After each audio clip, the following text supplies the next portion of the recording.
podcast sobre BPF, Boas Práticas de Fabricação. Vamos dar continuidade ao assunto que a gente parou na última aula. A gente estava falando sobre higiene pessoal, higiene operacional, higiene do ambiente e a gente vai dar prosseguimento, ok? Vamos lá. Olha que slide interessante. Eu coloquei essa lâmina para que a gente pudesse ter uma ideia, tá certo? Da quantidade de bactérias, a quantidade de micro-organismos presente num manipulador, numa pessoa que está em contato direto com o alimento, tá certo?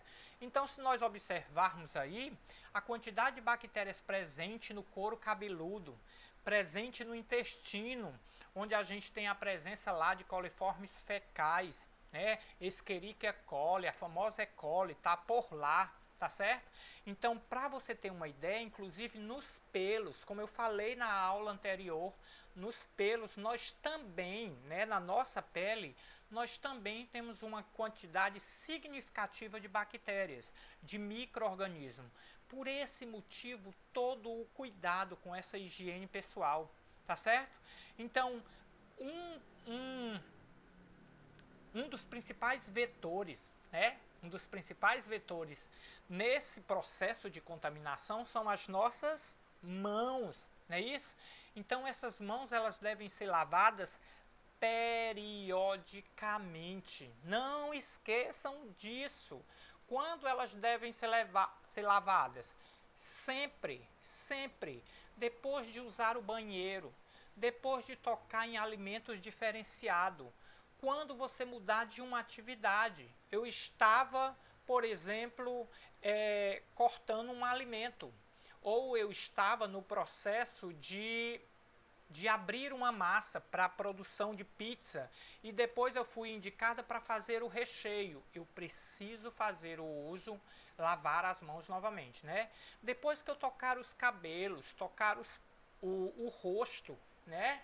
Encostei a mão no rosto, passei as mãos no cabelo, eu preciso novamente fazer a utilização do processo de higienização das mãos. Por isso que a gente aconselha que pessoas que trabalham diretamente manipulando o alimento não utilizem luvas. É melhor que você faça um correto processo de higienização das mãos. Você usando luvas, você vai saber ou sentir que está protegido, mas o que está protegido são as suas mãos. O alimento ele não vai estar protegido, porque você está trocando de setores, está indo ao banheiro com essa luva, então é aconselhável que você não utilize luva, tá certo? Quando devo lavar essas mãos? Ao entrar na área de preparação de alimentos, antes de usar um equipamento, depois de usar esse equipamento, depois que eu comer, tá? Depois que eu fumar, se você for fumante, lembrando que fumante não pode estar. E se você for fumar, você tem que se desfazer de todo os paramentos que você está vestido, touca, máscara, jaleco, avental. Você não pode ir para o setor de fumantes com esses alimentos, porque quando você voltar, você vai estar contaminando todo o ambiente, tá bom? Depois de manipular resíduos alimentares, depois que você manipular o lixo onde você pôs esses locais. Então, dá uma olhada nessa lâmina, que são muitas as possibilidades, tá certo? Esse slide já foi mandado, essa lâmina, eu acho que foi mandada para vocês da última vez, para a gente fazer uma atividade com ela, né? Para que vocês pudessem aplicar um questionário para saber se as pessoas sabiam os procedimentos, os passos para se lavar as mãos.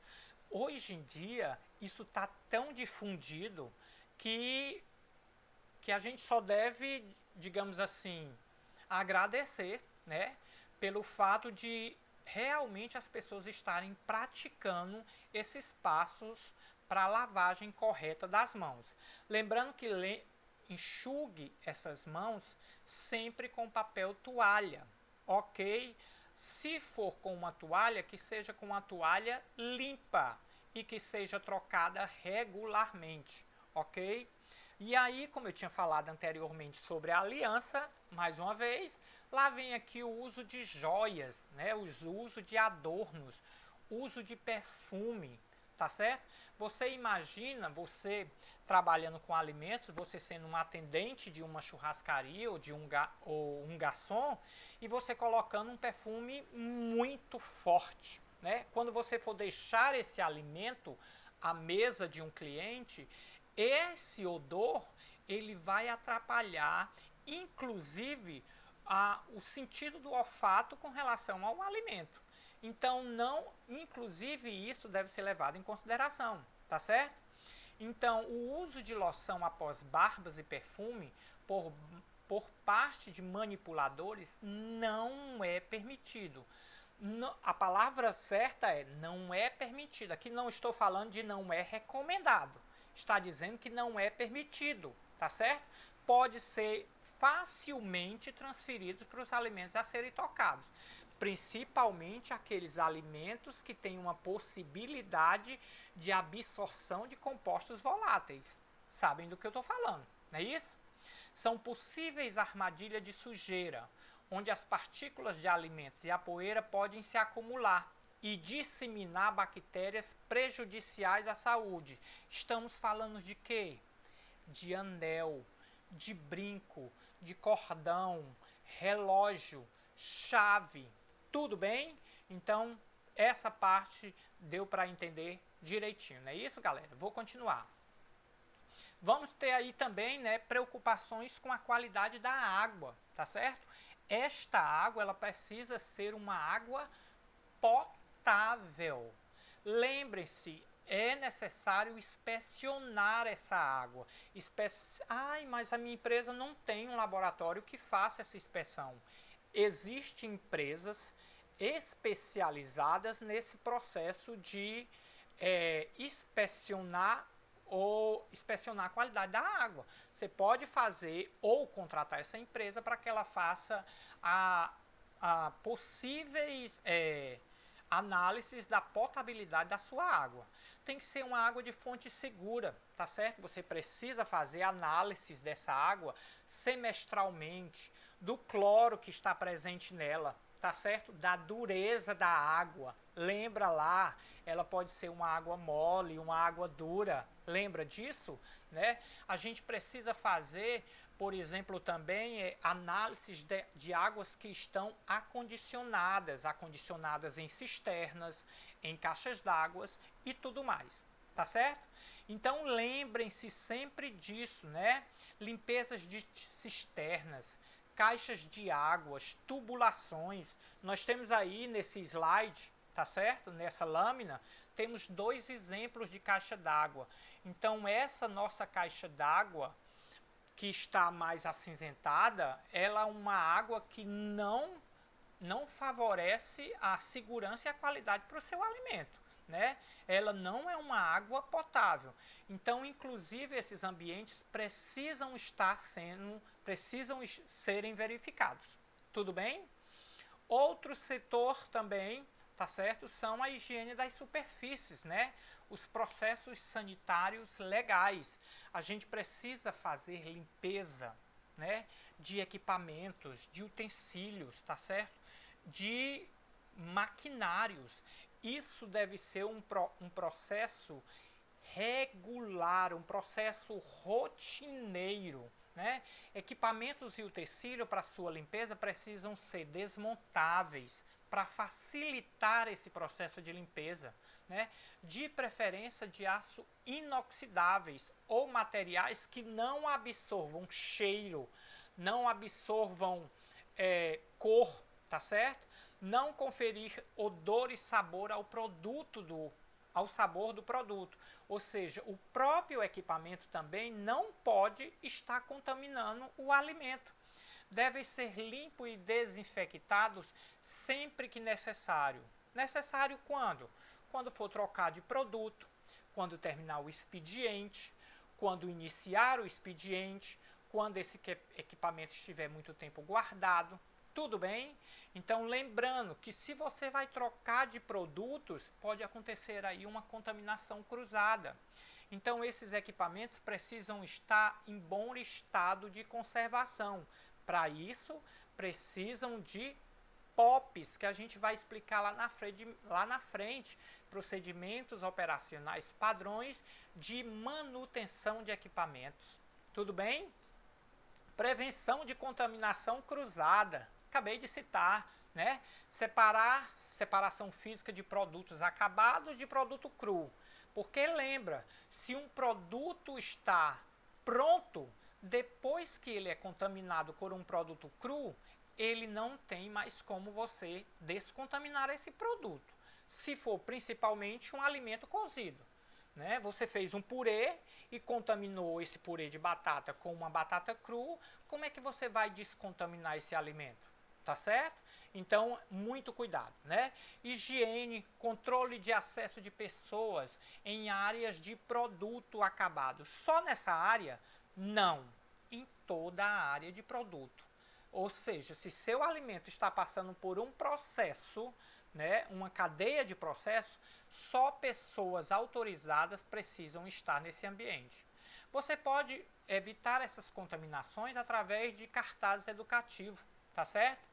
Então precisa também de lavatórios na área de processamento, com detergente e sanitizante para as mãos.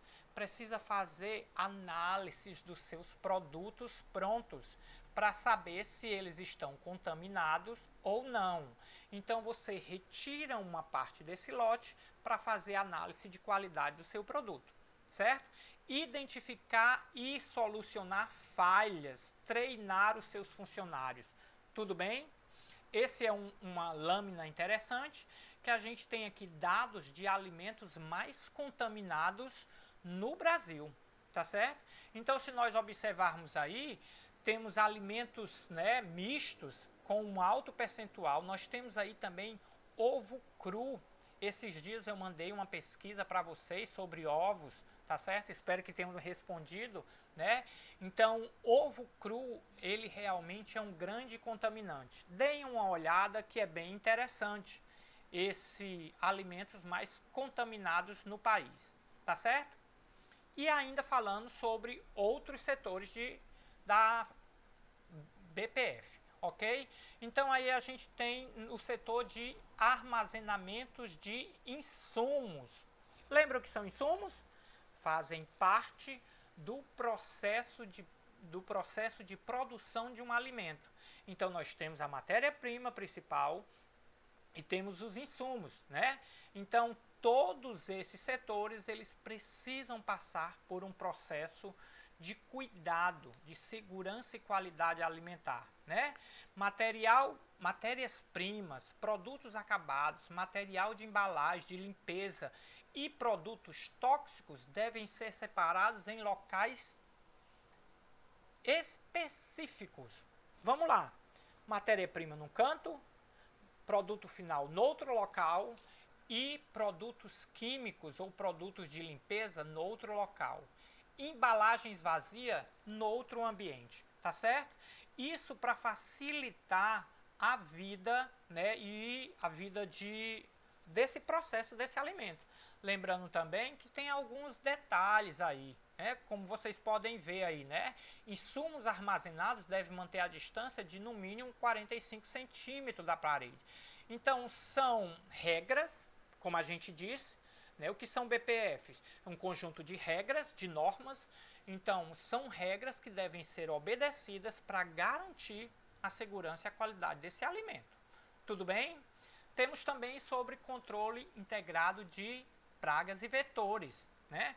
Para dificultar a presença dessas pragas e vetores no ambiente onde está sendo processado esse alimento. Através de quê? Controle químico por uma empresa que seja especializada, né? Controle de resíduos do lixo para que essas pragas não tenham acesso, também através de barreiras físicas contra o acesso de praga, pode ser telas, lembra, na janela, pode ser uma cortina de ar, né, que a gente sempre vê quando a gente vai em alguns ambientes alimentares. Então esse controle de praga, ele pode ser realizado dentro das boas práticas de fabricação, nossas BPFs. Tudo bem? Vamos adiante, né? Manejo de resíduo. Esse é um dado importantíssimo, tá certo? Hoje em dia a gente já tem até uma disciplina, gestão ambiental, que fala mais detalhadamente sobre manejos de resíduo, né? A gente precisa controlar, fazer POPs para retirada do lixo, para higienização desses equipamentos, tudo bem? Eles devem estar sempre muito seguros para que não haja contaminação ao ambiente, tudo bem?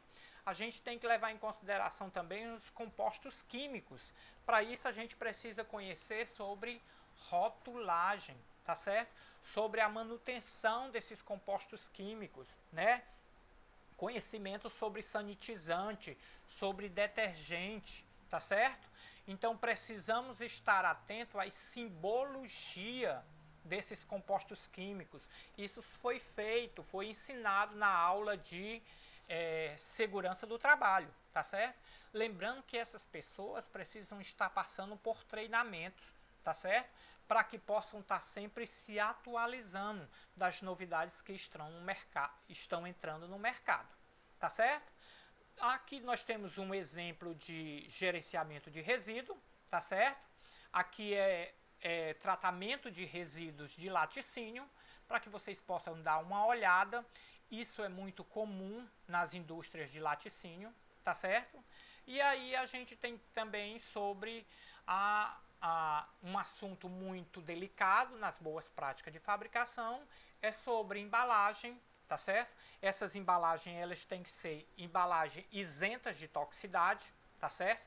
Tem que ser embalagem de preferência com um custo baixo, para que não aumente o valor final desse produto, tá certo? A gente também precisa estar sempre atento à rotulagem, né? É na rotulagem onde a gente vê os ingredientes, os valores diários de cada alimento, né? A quantidade de carboidrato, de gordura trans, gorduras totais, tá certo? É algo que deve estar envolvido também nas boas práticas de fabricação. Toda documentação é necessária. Você não pode, de forma alguma, lá na frente, fazer análise de algo que aconteceu se você não tem dados anteriores. Então, esse registro dessas documentações, de tudo que acontece com relação a esse alimento, ele deve ser arquivado para que possa lhe dar respaldo para que lá na frente você faça as suas devidas orientações, né? A gente também, nas boas práticas de fabricação, a gente fala sobre rastreabilidade. É essa rastreabilidade que faz você, consumidor, poder reclamar desse seu produto se houver algum problema e a empresa conseguir encontrar esse produto. Não é isso? Ela tem essa possibilidade através do processo de rastreabilidade. Tá certo? Aí nós temos um exemplo de uma rotulagem, né? Isso aqui a gente conhece bem, a gente já tem o hábito de ir ao supermercado e fazer todas essas verificações. São essas situações que se encontram nesse slide são situações obrigatórias, a identificação de origem desse produto, tá certo? A denominação de venda, o conteúdo líquido, entre outras obrigações que devem ter esse rótulo. Então isso a gente conhece, essas informações nutricionais, a gente fez uma atividade sobre isso com relação à tecnologia de óleos e gorduras e é isso aí, tá certo? E essas implantações do BPF, como é que eu tenho que fazer? Olha, é bem complicado, tá certo? É um trabalho de coletividade, tá certo? Porque são passos dificílimos para que você possa vir a conseguir a implantação do BPF. Você precisa passar anteriormente por situações como aplicabilidade dos 5 censos, os 5S, que a gente já falou, né? Então, outras situações é vencer resistências. Funcionários de empresas detestam mudanças no seu setor, na sua rotina diária, tá certo? Precisamos também de uma equipe especializada para implantar essas boas práticas de fabricação. precisamos da motivação e ter disposição para fazer isso, né?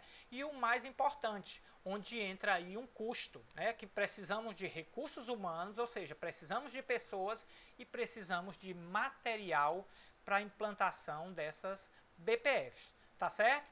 Ou seja, através dessa implementação, a gente vai ter alimentos com um alto padrão de qualidade, tá certo? E aí também teremos uma conquista de novos mercados, né?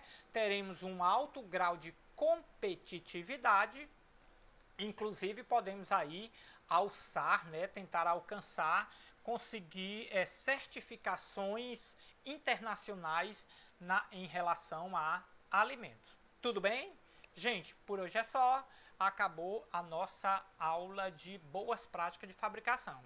Então, por hoje não temos mais assuntos com relação a isso, mas a gente vai tocar sempre nesse assunto de boas práticas, porque todos esses procedimentos, esses conjuntos de regras, eles são um elo, né? Eles são uma cadeia que precisam estar conectados para que possam surtir efeito dentro de uma empresa. Tá ok?